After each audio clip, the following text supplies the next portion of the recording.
Notes on Translating a Mi Hermano Miguel into English by Vincent Spina. Before I begin to read Vincent's work, I am going to start with a little bit of background about Vincent, who is a good friend of mine, who I met years ago here on Facebook, if you can say you meet people on Facebook, and I think you can. Vincent grew up in Brooklyn in a third-generation Italian family and began writing poetry in high school. After college, he spent 2 years in the Peace Corps in a small town on the coast of Peru and became fluent in Spanish. He stayed in Peru for another year, teaching English. While there, he discovered the work of poet Cesar Vallejo and found him compelling. As he said, the broken syntax, the search for words to express the horror, the language bordering on chaos and compassion for his fellow man was a major influence.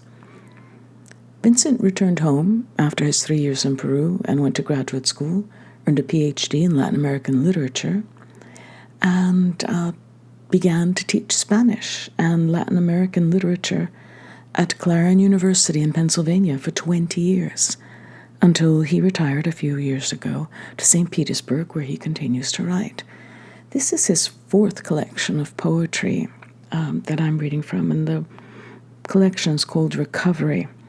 And as this is about a Mi Hermano Miguel and Vincent's translation and understanding of the poem, which I think is just a fascinating way for us to take a look into poetry and translation and everything that a translator goes through.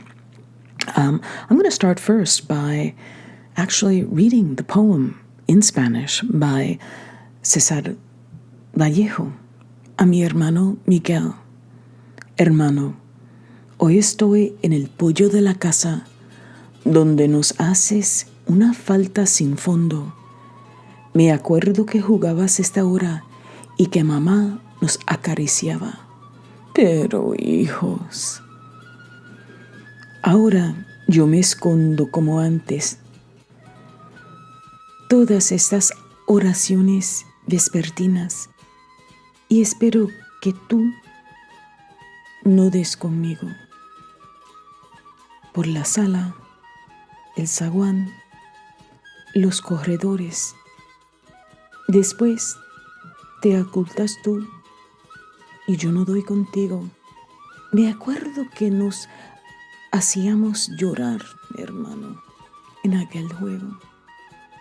Miguel, tú te escondiste una noche de agosto al alborear, pero en vez de ocultar riendo, estabas triste. Y tu gemelo corazón de esas tardes extintas se ha aburrido de no encontrarte. Y ya cae sombra en el alma.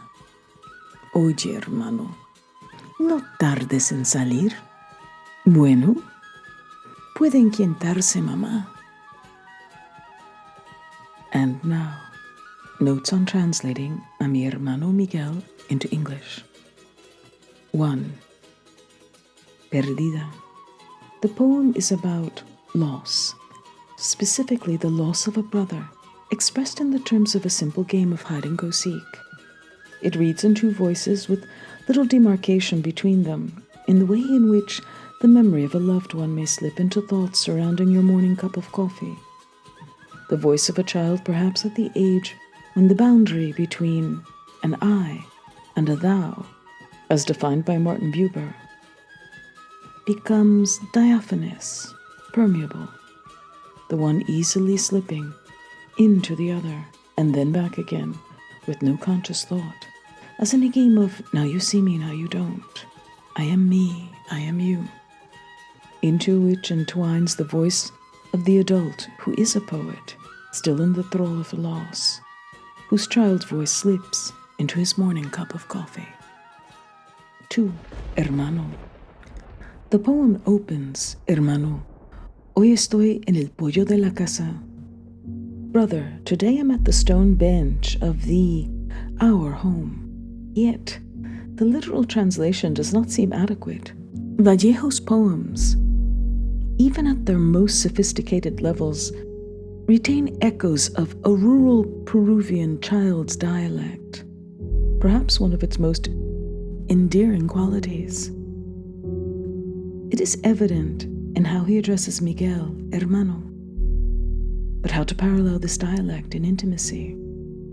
Our word brother has devolved to bro. Bro is your football buddy. Bro is a word used in irony. In a barroom disagreement between you, drunk, and the equally drunk stranger seated next to you. The word sis comes to mind, as in Dear Sis, I have something sad, important, meaningful to share with you, but there's no equivalent to the Vallejo hermano. Hoy estoy en el pollo de la casa. I am sitting on, the stone bench of the home, house. Why doesn't Spanish make this clear? Am I standing? Am I sitting? Is it house or home? A house is not a home. And why the stone bench? Questions that had never occurred to me before. So urgent to me, the translator now. Spanish provides no answer. Vallejo merely states, el pollo de la casa. What does it mean? Why the stone bench in Santiago de Chuco, the small provincial capital of adobe brick homes lost between Peru's northern desert coast and the Andes, backbone of the continent? Could the stone bench be a sort of center, the family meeting place, much in the way a hearth or fireplace was in a 19th century English or American home? But we no longer talk of hearths or fireplaces. We no longer talk of centers. The poem also takes us to the window of a home along a street of Santiago de Chuco. We look in. There is a family. A man or boy is grieving. We are witness to a part, but not the whole. Maybe one must live a part of life in an isolated adobe village, neither coastal nor Andean, neither here nor there, to really know. The translator stumbles for words. The next line continues. Donde nos hace una falta sin fondo. Where we miss you deeply, idiomatic enough in English to parallel the Spanish text, but not to render the nuance contained in the original. Where you create or cause a bottomless loss in us? The subject and object are reversed. The person who is missing or gone is acting upon the one who remains. As an aside, I often wonder, for those of us who have lost a brother or sister, do we miss the lost one, or has he or she opened at the center of our being a void or chasm around which the rest of being rotates like an object in space around a black hole, forever in danger of falling in? 3. La estrofa continúa. The stanza continues. Me acuerdo que jugabas esta hora y que mamá nos acariciaba. Pero hijos. I remember that we played this hour and mom would hug us, but children. Hora in Spanish refers to the hours of a clock. Purely the voice of a child, unfiltered through the voice of the poet, alive in the poet, who has put aside the moment in a way only a child can put aside, and we know this at a depth. The child is still alive in us for the moment, while still not entirely forgetting. The brother is no longer there and remembers the endless games and the endless hours of childhood, and remembers the embrace of a mother, for the moment overwhelmed, though happily, by the endless energy of her children. How to parallel this voice in the translation? Echoes of Dylan Thomas's Fern Hill. Oh, as I was young and easy in the mercy of his means, time held me green and dying, though I sang in my chains like the sea. But this is the eloquence of the wordsmith who remembers the loss of the timeless child. Echoes of Scout and Harper Lee's To Kill a Mockingbird. A child's voice, still pure, innocent, facing a bitter reality. The many voices of William Faulkner's children faced with failure and tragedy of his beloved South. How to translate that tender embrace and maternal plea, pero hijos. 4. Ahora yo me escondo como antes. In the second stanza, primarily, it is the voice of the child that prevails, but with an intervention of the adult poet in which, paradoxically, his chronological time has not changed from that of the child. Ahora yo me escondo como antes, todas estas oraciones vespertinas, y espero que tú no des conmigo. Now I hide as before, all the evening vesper hours, and hope you do not find me. But who is the I? Hiding as before. Is it the adult poet himself? Because todas estas oraciones vespertinas, all these evening vesper hours, is not the phrase a child would use, but rather suggests the voice of the poet, projected into that of the child, recalling the game. The poet projected into the time of the boy all these evening hours, not those evening hours, as if the trauma of death had created a continuous present of its own, inescapable and definitive, in which the grieving poet is now alive within the grieving child, and the child, forever child, within the poet. The boundaries once again disappear. The translator's task is now to capture this very difficult blending in an English that flows, if possible, as melodiously as the Spanish, if, that is, he or she wishes to create a poem which is not merely a translation of a poem. Must he or she, in some way or other, become one with the poet, for instance, by having suffered a similar loss? Who is the poet and the child at the same time? The translator asks, who is this child speaking through the adult poet, who in turn speaks through the child? A first step may be to consider the context within which they both speak and the poem is written. He, child poet, is the product of the immense Andes and the seemingly endless coastal deserts, and this voice is not a simple voice. It is born out of and exists within a context of voices, which is also history. Both Vallejo's grandmothers were Chimu Indians, Chimu from the coast higher into the Andes. Quechua, but not the Chimu or Quechua of the old empires, but the language of the conquered.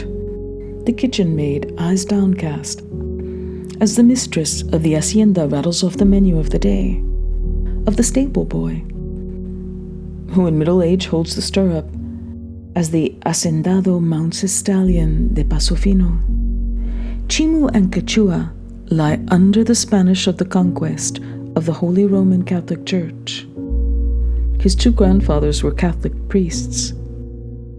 Echoes and murmurs of a child, indigenous and Spanish, as she stands at the entrance of a pasteleria. Pero no tengo plata, but I have no money. Vesper, matins. Introibo ad altere Dei. I will go in unto the altar of God, the priest's prayer at the beginning of the Catholic Mass, to which the acolyte responds, Ad Deum qui laetificat juventutem meam, to God, who gives joy to my youth. They were a religious family, multiple voices distilled through a single voice. A brother speaking to his brother. 5. Los ríos profundos. Maybe it was in a letter I wished to write, maybe to my brother John, or a note I slipped between the pages of a book, say, Los ríos profundos, deep rivers, by the Peruvian author José María Arguedas. You die in disbelief as I write to you through time and ramifications. Yes, disbelief, myself disbelieving too, a paraphrase of John Ashbery's Wooden Buildings.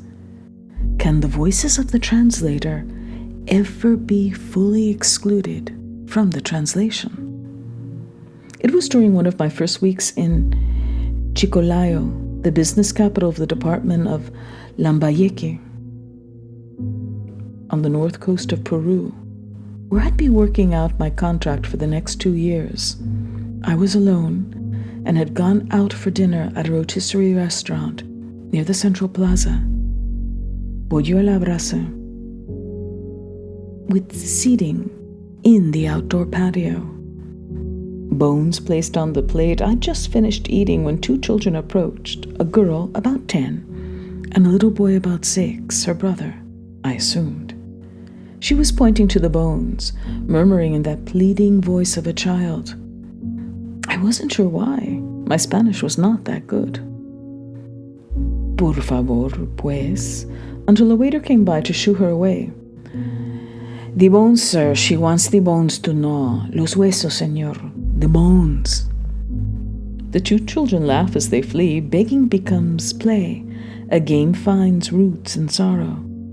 I cannot help thinking of those 2 children, as later I saw them sitting together on the pavement, her arm wrapped around her brother, in rags of course, but I cannot distinguish the color of the rags, yet there is color all around them. The lights coming from the plaza, yellows and reds through the night, colors coming from the restaurants and stores, all open late, located near the plaza.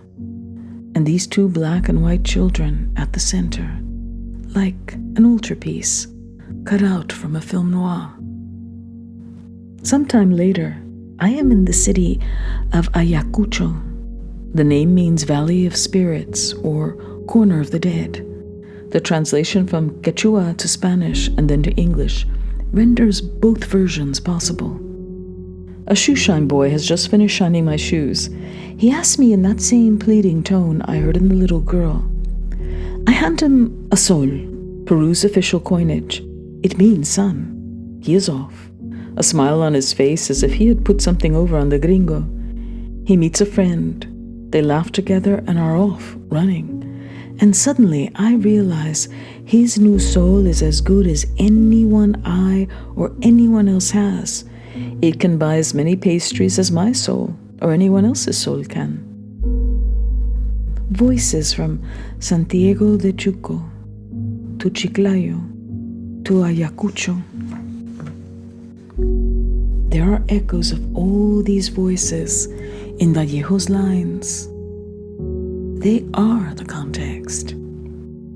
Después te ocultas tú y yo no doy contigo. Me acuerdo que nos hacíamos llorar, hermano, en aquel juego. Then afterward, you hide and I can't find you. I remember we'd make each other cry, brother, in that game. It happens that the deep rivers of the Arguedas novel are the people themselves.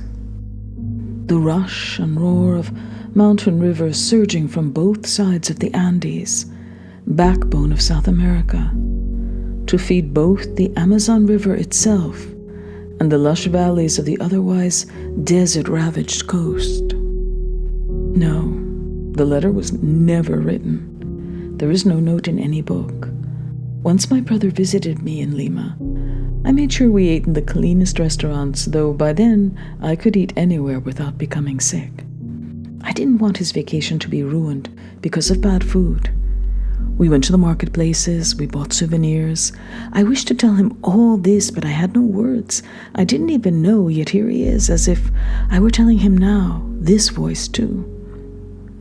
Ashbery ends his poem, meanwhile, if the swell diapasons blooms unhappily, and too soon, the little people are nonetheless real as the voices they leave. 6. John. Years later, John calls me, late summer night.